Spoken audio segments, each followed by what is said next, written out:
আল্লাহর হাবিব সাল্লাল্লাহু আলাইহি ওয়াসাল্লাম কুবা নামক একটি জায়গাতে পৌঁছে গেলেন। কোথায়? কুবা। অনেক হাজী সাহেবরা আছেন যারা মসজিদে কুবায় গিয়ে 2 রাকাত নামাজ পড়ার জন্য পাগল পাড়া। কারণ মক্কাতুল মুকাররমায় থাকলে প্রতিদিন কেউ যদি চায় 1টা 2টা 3টা উমরা করবেন সে পারেন। কারণ হারাম শরীফ থেকে একটু দূরে মসজিদে আয়েশা থেকে এহরাম বেঁধে আল্লাহর ঘর তাওয়াফ করে সাফা মারওয়া সাই করে মাথা মুন্ডন করলেই তার একটি উমরা হয়ে যায়। কিন্তু আমরা মদিনাতে গিয়ে কিন্তু উমরার কোনো এরকম সুযোগ নাই।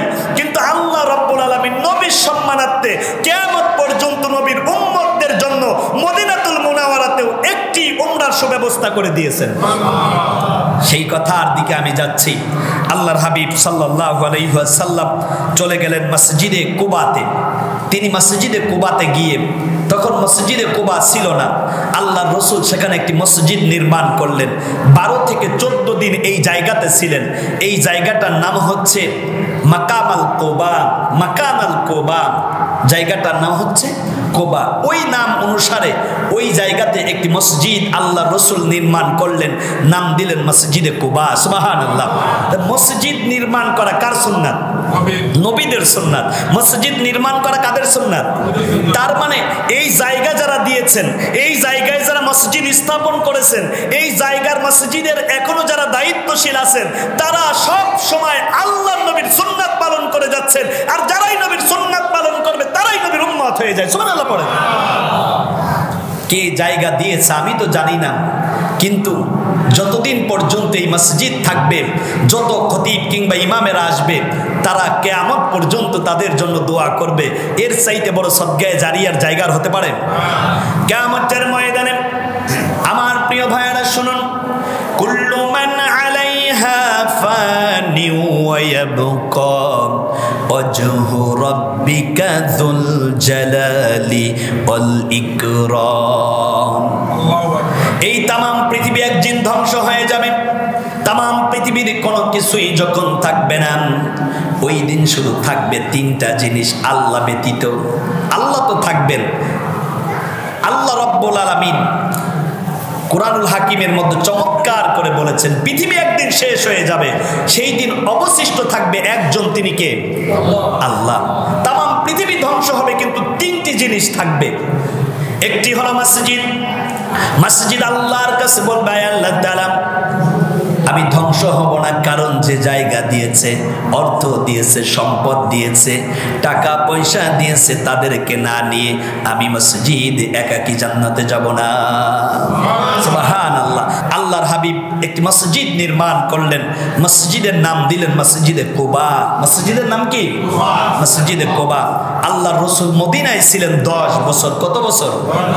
আল্লাহর হাবিব বিশ্বনবী জনাবে মুহাম্মদুর রাসূলুল্লাহ সাল্লাল্লাহু আলাইহি ওয়াসাল্লাম 10 বছরে মদিনায় 183টি মসজিদ নির্মাণ করেছেন। 10 বছরে কতটা? 100টা। তার মানে মসজিদ নির্মাণ করা নবীওয়ালা কাজ। সুবহানাল্লাহ পড়বেন না? আমরা কেউ বা তাবলীগ করে বলি এইটা নবীওয়ালা কাজ। হ্যাঁ, করেন নবীওয়ালা কাজ। কেউ বা পীরের কাছে মুরিদ হইয়া বলি এইটা নবীওয়ালা কাজ। কিন্তু মসজিদ নির্মাণ করা, মসজিদে টাইলস দেওয়া, ফ্যান দেওয়া, লাইট দেওয়া, এই যে আল্লাহর ঘরকে খুব দারুণ করে সুসজ্জিত করা, এইটাও যে নবীওয়ালা কাজ, এইটা অনেক ক্ষেত্রে আমরা বুঝি না। ঠিক না বেঠি? অনেক ক্ষেত্রে আমরা বুঝি না। কিন্তু আজ আপনাদের খতিব সাহেব আপনাদের চোখের উপর থেকে যে আবরণটা সরিয়ে দিল, এতটুকু বুঝতে কি আপনাদের অসুবিধা আছে যে আল্লাহর ঘর মসজিদ নির্মাণ করা সব নবীদের কাজ? আল্লাহর ঘর বাইতুল্লাহকে আল্লাহ সব নবীদেরকে দিয়ে সাজিয়েছেন। সুবহানাল্লাহ। আপনি যদি আল্লাহর ঘরকে সাজাতে পারেন, আমার মন ডেকে বলে আপনি, আমি, আমরা সবাই একইভাবে আল্লাহর নবীদের সাথে একইভাবে আল্লাহর জান্নাতি হয়ে যাব। আমার প্রিয় ভাইয়েরা, আমার প্রিয় বন্ধুরা, আল্লাহর হাবিব মসজিদে কুবা নির্মাণ করলেন। নির্মাণ করে প্রথম মসজিদে কুবায় একটি খুতবা দিলেন। আমি যখন আলেমে পড়ি, আরবি সাহিত্যের মধ্যে মসজিদে কুবার একটি খুতবার খুব চমৎকার বর্ণনা ছিল। মসজিদে কুবা নিয়ে গবেষণা করতে গিয়ে আমার হৃদয় পটে স্মৃতির পাতায় ওই কথাগুলো ভেসে উঠল। চিন্তা করলাম, আহারে, মসজিদে কুবার প্রথম খুতবার কথাগুলো মুসল্লিদেরকে একটু জানানো দরকার। জোরে বলুন না মারহাবা। লাকাদ তাদাআলু উমরুল আলামা ওয়াকতারাবা ইয়াউমাল কিয়ামাম ফামান ইউতিল্লাহা ওয়া রাসূলা ফাকাদ ইহতাদি ওয়া মান ইয়াসিমা। আল্লাহর হাবিব সাল্লাল্লাহু আলাইহি ওয়াসাল্লাম বললেন, দুনিয়ার মানুষেরা শোনো, পৃথিবীর আয়ুকাল কমে যাচ্ছে। পৃথিবীর আয়ুকাল কি হচ্ছে? কয় শেষ জামানায় ছাগলের বাচ্চায় চাটে বিরাট বাঘের বাচ্চার কান, এরকম একটা কথা আছে না? কারণ কয় কলিযুগে এসে মানুষের চারিত্রিক অবক্ষয়, মনুষ্যত্ব দিন দিন হারিয়ে যাচ্ছে। মুরব্বীদের সামনে নওজোয়ান যুবকেরা অসেগারকম একেবারে ছোট্ট ছোট্ট বাচ্চারা মুরব্বীদের সামনে বিড়ি একটা ধরাইয়া জনমের মতো টানে। এরকম ভদ্র সমাজে অভদ্র পোলাপান আছে না নাই? আগে তো মুরব্বীদেরকে দেখলে যদি কেউ খেলা করত, কিসের খেলা, ব্যাট ফেলাইয়া, এরপরে মনে করেন যে বল ফেলাইয়া কোন জায়গা দিয়ে দৌড় দেবে এইটাই বুঝতো না। আর এখন কত মানুষ মুরব্বীদের সামনে দাঁড়াইয়া বেয়াদবি করে। আল্লাহর রাসূল বলেছে, মাল্লাম ইয়ারহাম সগীরানা ওয়ালাম ইউআখির কাবীরানা ফালাইসা মিন্নি। যারা বড়দের সম্মান করে না তারা আমার উম্মত না, তারা আমার কি না? আপনার চাইতে একদিনের বড় যে সেও আপনার বড়। এই ডিসিপ্লিন আছে ডিফেন্সের আর্মিতে। একদিন আগে যেই ব্যক্তি জয়েন করেছে আর র্যাঙ্কে, এবং একদিন আগেও যদি কেউ জয়েন করে আর একদিন পরেও যদি কেউ জয়েন করে, একদিন পরে যে জয়েন করেছে সে হচ্ছে ওই একদিন আগে যে তার জুনিয়র।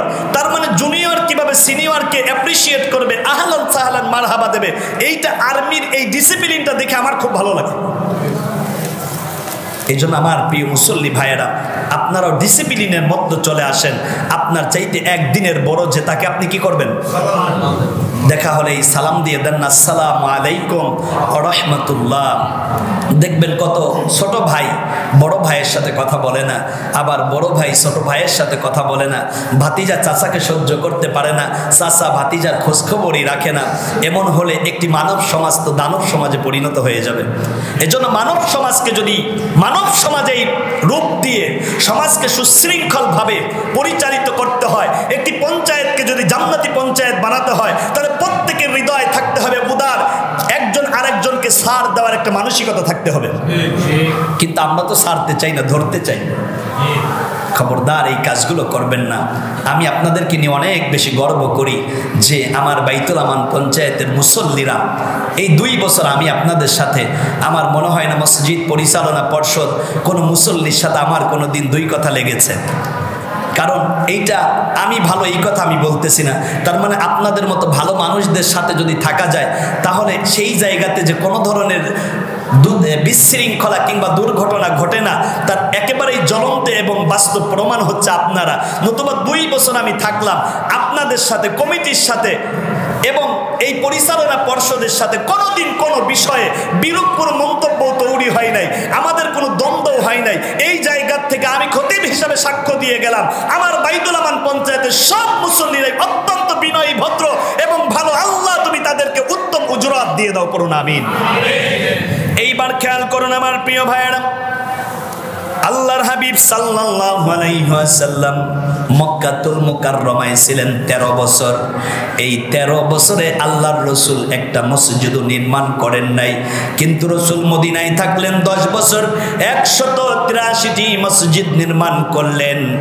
8ম হিজরি রমজান মাস যখন মক্কা বিজয় হয়ে গেল, আল্লাহর রাসূল মাত্র 13 দিন থেকে 14 দিন মক্কাতে আসছিলেন বেড়ানোর জন্য।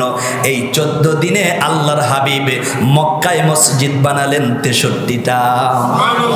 সুবহানাল্লাহ কি বলা যাবে? তার মানে রাসূল যেখানে যায় সেখানে কি বানায়? মসজিদ। তার মানে যেহেতু আপনাদের বাইতুল আমান জামে মসজিদ নিস্তালা আলহামদুলিল্লাহ খুব দারুণ হয়েছে, সুসজ্জিত এবং কারুকাজ খচিত, দ্বিতীয় তলাটার আধুনিকায়ন হবে, সুসজ্জিত এবং কারুকাজ খচিত হবে।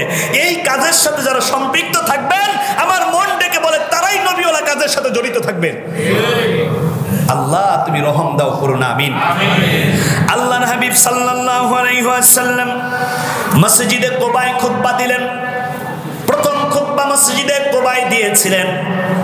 আজও দেখবেন তামাম পৃথিবীর প্রত্যেকটি জামে মসজিদে সপ্তাহে একদিন জুমার নামাজে খতিব সাহেবেরা জুমার খুতবা দেয়, দেশ জাতি সমাজ পঞ্চায়েতের জন্য হৃদয়ের সবটুকু দিয়ে দোয়া করতে থাকে।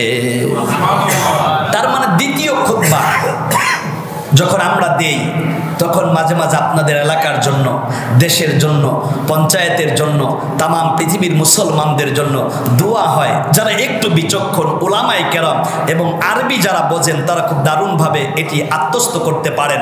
তার মানে এই জুমার নামাজে আপনার এই মসজিদ থেকে আপনার সমাজের জন্য, আপনার কবরবাসীর জন্য দোয়া হয়। সেই জায়গাটাকে আধুনিকায়ন করার জন্য আমরা সবাই যার যার জায়গা থেকে স্বতঃস্ফূর্তভাবে অংশগ্রহণ করতে অবশ্যই চাই, ঠিক না? এইবার খেয়াল করুন আমার প্রিয় ভাইরা, আল্লাহর হাবিব সাল্লাল্লাহু আলাইহি ওয়াসাল্লাম যেই বাইতুল্লাহে নামাজ পড়তেন, বাইতুল্লাহ কার ঘর? এটাও কিন্তু বাইতুল্লাহ, এটাও কি? বাইত শব্দের অর্থ হচ্ছে ঘর, আর আল্লাহ মানে আল্লাহ। বাইতুল্লাহ মানে আল্লাহর ঘর। বাইতুল্লাহ মানে কার ঘর? এটাও আল্লাহর ঘর। এটা কার ঘর? এক পাগলিয়ে বলছে না, কয় মোল্লা মসজিদ ঘরে আল্লাহ থাকে না, মসজিদ ঘরে আল্লাহ থাকে না। আর আল্লাহ বলেছে ওয়াসজুদু ওয়াক্তারিব, বান্দা তুমি যখন আমি আল্লাহর ঘরে এসে সাজদা দাও, সরাসরি আমি আল্লাহর কুদরতি কদমের মধ্যে সাজদা দাও। তার মানে বান্দায় যখন আল্লাহর ঘরে সাজদা দেয় সঙ্গে সঙ্গে বান্দা আল্লাহর হয়ে যায়, আল্লাহ বান্দার হয়ে যায়। কারণ ওয়াসজুদু ওয়াক্তারিব, বান্দায় যখন সাজদা দেয় তখন বান্দা আর আল্লাহর মধ্যে কোনো পার্থক্য থাকে না। তখন বান্দা আল্লাহর একেবারে নিকটবর্তী হয়ে যায়। আর আল্লাহর নিকটবর্তী হওয়ার অনন্য মাধ্যমের নাম হচ্ছে সালাত। নাম কি? সালাত। ইন্নাস সালাতা তানহা আনিল ফাহশাই ওয়াল মুনকার, নামাজ সকল প্রকার পাপ কাজ, অশ্লীল কাজ থেকে নামাজি বান্দাদেরকে বিরত রাখে। অনেকেই ডেকে বলেন, হুজুর আমি নামাজ পড়ি, গুনাহ ছাড়তে পারি না। তার মানে আমার বন্ধুরা, আমার ভাইয়ের, আপনার নামাজটাই হচ্ছে না। নামাজটা কি হচ্ছে না? হচ্ছে না। আপনার নামাজ যদি হতো, আপনি অশ্লীল কাজ করতেন না, গুনাহের দিকে যেতেন না, সিনেমা দেখতেন না, বিড়ি সিগারেটের মধ্যে আপনি টান দিতেন না। বিড়ি সিগারেট খাওয়া শরীয়তে যেমন আল্লাহর হাবিব নিষিদ্ধ করে দিয়েছেন, অপরদিকে আপনার দেহের ক্ষতি, আত্মিকতার একটি সংকট তৈরি হয়। এই জন্য এরকম বদ অভ্যাস, ব্যাড হ্যাবিট যাদের আছে, অবশ্যই আমরা সেটাকে পরিহার করব। কি করব? আপনি বিড়ি খান, আপনার শরীর দিয়ে দুর্গন্ধ, আপনার গা দিয়ে দুর্গন্ধ, আপনার জামা কাপড় দিয়ে দুর্গন্ধ। আপনি যখন নামাজের মধ্যে দাঁড়িয়ে যান, আপনার পাশে যেই ব্যক্তি দাঁড়িয়ে যায় তারও খুব বেশি কষ্ট হয়। কি হয় কি না? এই জন্য আমার প্রিয় ভাইয়েরা, মন খারাপ করবেন না। আমি আপনাদের খতিব, আমি আপনাদের ইমাম, আপনাদের পায়ের মধ্যে হাত দিয়ে বলে যাই, আপনাকে জাহান্নাম থেকে বাঁচায়াম, ওয়াহাদাহু ইলা সিরাতিম মুস্তাকিম, আল্লাহর জান্নাতের পথ দেখানোটাই আমি খতিবের দায়িত্ব। কথা কি শুনতেছেন? আমরা আজকের জুমার একেবারে শেষ প্রান্তে চলে এসেছে আমার বন্ধুরা, আমার ভাইয়েরা। আল্লাহর হাবিব সাল্লাল্লাহু আলাইহি ওয়াসাল্লাম হাদিসে মোবারকের মধ্যে বলেছেন, কথা কি আপনাদের হুজুরের না নবীর? আল্লাহ নবীর কথা বাদ দেওয়ার কোনো সুযোগ আছে?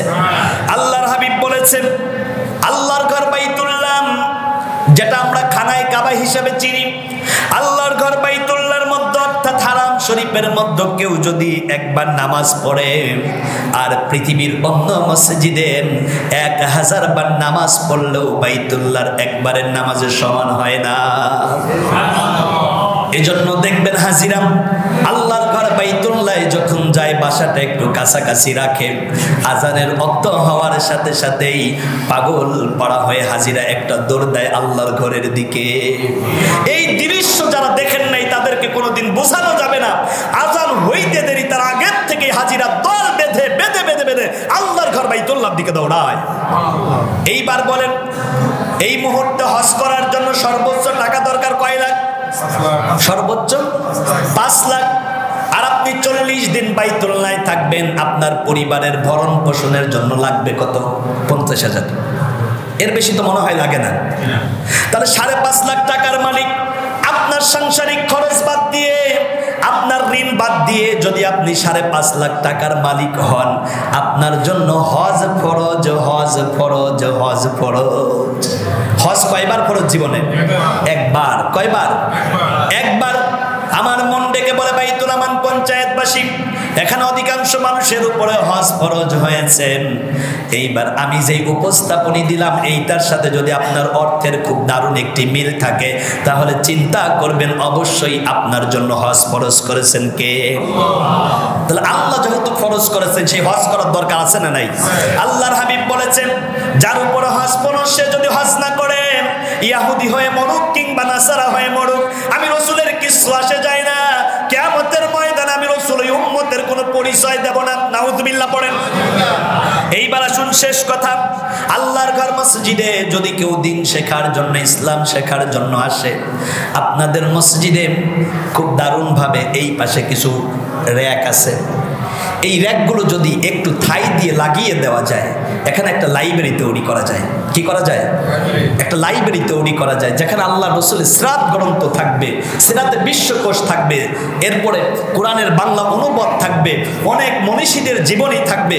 আমার মুসল্লি ভাইয়েরা মসজিদে এসে যখন একটু অবসর সময় পাবে, সঙ্গে সঙ্গে ওই জায়গা থেকে একটা বই নিয়ে আল্লাহ রাসূলের জীবনী তিলাওয়াত করা শুরু করে দেবে। সুবহানাল্লাহ পড়েন। অনেকের বাবা মারা গিয়েছে, অনেকের দাদা মারা গিয়েছে, মা মারা গিয়েছে, এমন ভাইয়েরা তো এখানে থাকতে পারেন। হুজুর, আমার আব্বা তো মারা গিয়েছে, আর 5 বছর বেঁচে থাকলে তার পিছনে আমি 50,000 টাকা বেশি খরচ করতাম। হুজুর, কোনো কথা নাই। এরকম যদি হয়, আপনারা যদি উদ্যোগ নেন, আমি 20,000 50,000 টাকা দিয়ে ঠিক আপনাদের মসজিদে যেহেতু এই সুব্যবস্থা আছে, এখানে আমরা একটা ইসলামী পাঠাগার, একটা ইসলামী লাইব্রেরির সুব্যবস্থা করে দিলাম। ইনশাআল্লাহ পড়েন। যেহেতু আমাদের মুতাওয়াল্লি সাহেব খুব বিচক্ষণ মানুষ, এটা হয়ে যাবে ইনশাআল্লাহ পড়েন। এইবার আসুন প্রিয় ভাইয়েরা, কারণ মসজিদ শেখার জায়গা। মসজিদ কিসের জায়গা? আমি হাদিস থেকে দলিলটা দিয়ে কথা শেষ করি। আল্লাহ রাসূল বললেন, আইয়াতা আল্লামা খায়রান আও ইয়ালামাহু, যেই ব্যক্তি দিন শেখার জন্য, ইসলাম শেখার জন্য আল্লাহর ঘর মসজিদে যায়, মসজিদ কি শুধু নামাজ পড়ার জন্য নাকি দিন শেখার জন্য? আপনি নামাজ পড়বেন, সূরা পারেন না, নামাজ পড়তে পারবেন, তার মানে আপনি মসজিদে আসবেন সূরা শেখার জন্য, আপনি মসজিদে আসবেন কোরআন শেখার জন্য, আপনি মসজিদে আসবেন ইসলাম শেখার জন্য।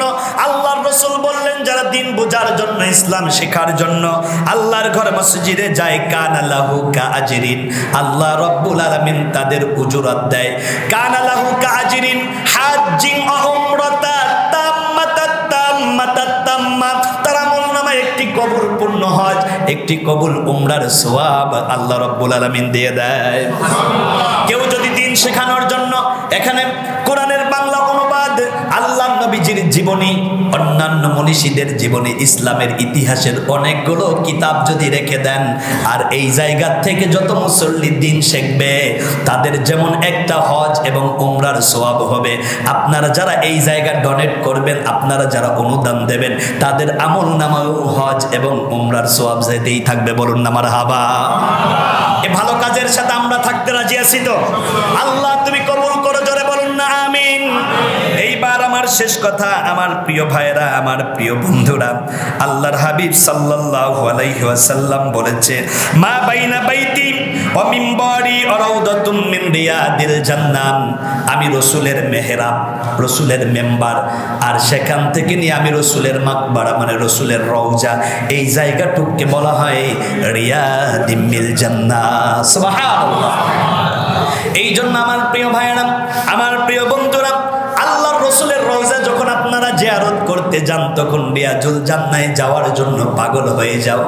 আল্লাহর কাছে আমরা ঠিক এরকম কার্পেট, এরকম কালার, আমার তো মনে হয় যে এখানে যারা আছেন তারা চাইলে সামনের কাতারের এই কার্পেটটা রিয়াজুল জান্নার কালারের মতো মিলিয়ে আপনারা করে ফেলতে পারেন। কারণ আর্থিকতার জায়গায় তো আল্লাহ অনেক সমৃদ্ধ আপনাদেরকে করেছেন। আজ হোক কাল হোক, আমি কথাগুলো আমানত রেখে যাচ্ছি, কথাগুলো মিডিয়াতে যাবে।